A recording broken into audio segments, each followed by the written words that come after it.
पर एक ऐड चल रहा है और वो ऐड क्या है? सवेरे का समय है, एक आदमी बेड पर सोते हुए मुस्कुरा रहा है। वो अपनी होने वाली प्रेमिका का सपना देख रहा है। माने सपना सच भी हो सकता है। उसकी प्रेमिका हिंदी का कोई बहुत नया और अनसुना शब्द उछालती है। आदमी की नींद टूट जाती है। वो उस नए शब्द का अर्थ जानने के लिए बेताब हो उठता है, क्योंकि सपने का मतलब जानना उसके लिए बहुत जरूरी है और सपना समझने के लिए उस शब्द को समझना भी। फिर प्रकट होते हैं थिसॉरस मेन। उनके हाथ में है एक शब्दकोश, हिंदी के 1,30,000 शब्दों और अभिव्यक्तियों से लैस थिसॉरस। उछटी हुई नींद के मालिक को उसमें हिंदी के अबूझ शब्द का अर्थ मिल जाता है। ऐड की हो जाती है हैप्पी एंडिंग। जिस थिसॉरस मैन की हमने अभी बात की वो है अरविंद कुमार। उन्होंने 20 साल का समय लेकर आधुनिक भारत का पहला थिसॉरस तैयार किया। उसका नाम रखा समांतर शब्दकोश। उनकी जिंदगी पर एक डॉक्यूमेंट्री आई है, थिसॉरस मैन अरविंद कुमार। ये अरविंद के जीवन को फॉलो करती है। इसे आप देख सकते हैं कैसे एक स्वतंत्रता सेनानी का बेटा 1945 में मैट्रिक पास करता है, स्कॉलरशिप मिलती है, आगे पढ़ाई करने का मौका था, मगर घर में पैसे की तंगी थी, इसलिए 15 साल की उम्र से काम करना शुरू कर दिया। छापे खाने में 25 रुपए महीने में नौकरी शुरू की। वहाँ पहला काम था छापने वाले लोहे के एक एक अक्षरों को साफ करना। यहाँ से शुरू हुआ सफर सरिता और दी कारवां के उपसंपादन तक पहुंचा। दिल्ली से गाड़ी मुंबई की ओर मुड़ी। वहां बतौर एडिटर शुरू की एक प्रतिष्ठित फिल्मी मैगजीन माधुरी, जिसे डायरेक्टर चंद्र प्रकाश द्विवेदी सिनेमा का साहित्य कहते हैं। इसमें उन्होंने दिनकर और दुष्यंत कुमार जैसे बड़े बड़े साहित्यकारों से फिल्मों के रिव्यू लिखवाए। अरविंद कुमार ने ही भारतीय आर्ट सिनेमा को समांतर सिनेमा का नाम दिया। इस दौरान उनके मन में एक सपना पल रहा था, हिंदी थिसॉरस करने का। इसके लिए उन्हें छोड़नी थी नौकरी। अपनी पत्नी कुसुम के साथ उन्होंने बताया एक प्लान।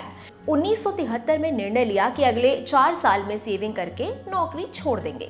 1978 में नौकरी छोड़ी। उनके बारे में डॉक्यूमेंट्री में कहा गया है, उन्होंने प्रगति और संपन्नता का मार्ग छोड़कर साधना का मार्ग चुना। वो अपनी जमी जमाई नौकरी छोड़ दिल्ली आए। जो काम सोचा था 2 साल में हो जाएगा, उसे पूरा करने में 20 साल लग गए। इसमें उनकी मदद की बेटे सुमित कुमार की तकनीकी और कंप्यूटर की समझ ने। अरविंद कुमार का हौसला देखिए कि उन्होंने 61 बरस की उम्र में कंप्यूटर सीखा और उनकी पत्नी कुसुम ने अरविंद के निधन के बाद 88 वर्ष की उम्र में। कुसुम भी समांतर शब्दकोश बनाने में बराबर की साझेदार है। ऐसे ही कई और शब्दकोश अरविंद कुमार ने बनाए, हिंदी से अंग्रेजी और अंग्रेजी से हिंदी भी। उनका सपना था एक वर्ल्ड बैंक ऑफ वर्ड्स बनाना। वो चाहते थे किसी जर्मन को अगर तमिल सीखनी हो तो अंग्रेजी के ब्रिज का सहारा न लेना पड़े, सीधे जर्मन तमिल शब्दकोश उपलब्ध हो, ऐसे ही विश्व की तमाम भाषाओं का। मगर अफसोस कि उनका ये सपना अधूरा रह गया। इससे पहले ही कोरोना की दूसरी लहर में वो दुनिया से चले गए। अब इस काम को उनकी बेटी मीता लाल आगे बढ़ा रही हैं। उनके ही दिमाग में अरविंद कुमार पर डॉक्यूमेंट्री बनाने का आइडिया आया। मीता ने 2015 में इस काम को अंजाम देने की सोची। वो चाहती थी कि जैसे अरविंद का काम डॉक्यूमेंट किया गया, ठीक वैसे ही उनकी जिंदगी को भी डॉक्यूमेंट किया जाए। इस डॉक्यूमेंट्री की खास बात यह है कि ये किसी फिक्शन स्क्रीन प्ले के 3 एक्ट स्ट्रक्चर को फॉलो करता है। माने बीच पे कॉन्फ्लिक्ट्स आते रहते हैं, फिर उनके समाधान आते हैं, इसलिए डॉक्यूमेंट्री आपको खुद से जोड़े रखती है। इसकी यूथ अपील बढ़ाने के लिए इसकी शुरुआत ही रैप से होती है। इसे संजय शर्मा ने डायरेक्ट किया है, वंदना शर्मा ने इसे लिखा है, नीलेश मिश्रा इसके सूत्रधार हैं। वो शब्द की भूमिका में अरविंद कुमार की कहानी सुनाते हैं। इसमें आपको शशि थरूर, श्याम बेनेगल और डॉक्टर चंद्र प्रकाश द्विवेदी जैसे लोग मिलेंगे। ये सभी अरविंद कुमार के काम पर बात कर रहे हैं। इससे अंदाजा लगा सकते हैं अरविंद कुमार कितने बड़े आदमी थे। वो कहते थे हिम्मत परेशानी से बड़ी होती है। उनका जीवन ऐसा ही रहा।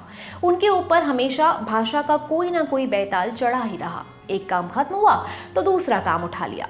जाइए, डॉक्यूमेंट्री YouTube पर अवेलेबल है, देखिए और शब्द सारथी थिसॉरस मैन अरविंद कुमार के जीवन और काम को सेलिब्रेट करिए। आपके लिए ये तमाम जानकारी जुटाई थी मेरे साथी अनुभव ने। मैं हूं गरिमा। सिनेमा जगत की तमाम खबरों के लिए देखते रहिए लल्लन टॉप सिनेमा। शुक्रिया।